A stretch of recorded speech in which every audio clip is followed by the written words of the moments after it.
Let's flip it. Browns offense against the Texans defense. What are you looking at again? I know you've written an article about this as well. Well, the big thing I want to look at is we talked a little bit about, Amari Cooper, how the Texans are going to try to contain him. Are they going to try to put Derek Stingley on him more, even though, like you said, with D'Amico Ryans, they're probably not necessarily going to do that. I think you do have to change things a little bit going from one matchup to another, considering, just how bad Amari Cooper just ran through that Houston secondary. I know they were missing some guys on the back end. Jimmy Ward went down with an injury, Steven Nelson.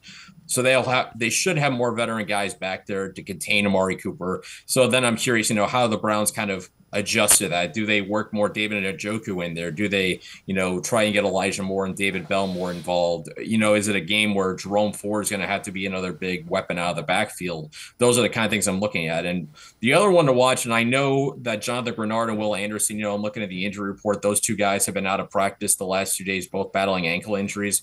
If either one or both of those guys are back, that really changes the matchup on the offensive line for Teron Christian and James Hudson, because you look at those two defensive ends the Texans have, 19 and a half combined sacks, 25 combined tackles for loss. Those guys are difference makers. And Will Anderson, everybody talks about, CJ Stroud, the smart move the Texans made. I wrote the night of the draft, about Nick Cassera kind of doing his own Sonny Weaver, trading up for Will Anderson. And the last couple weeks of the season, it has absolutely paid off. I mean, he's really come alive, the last month of the season.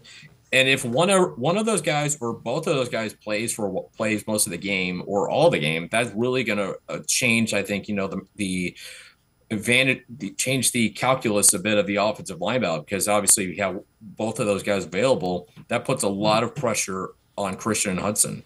And they did get Anderson in against the Colts. He was kind of on a snap limit, and he would come in, and he did get a sack and did make an impact.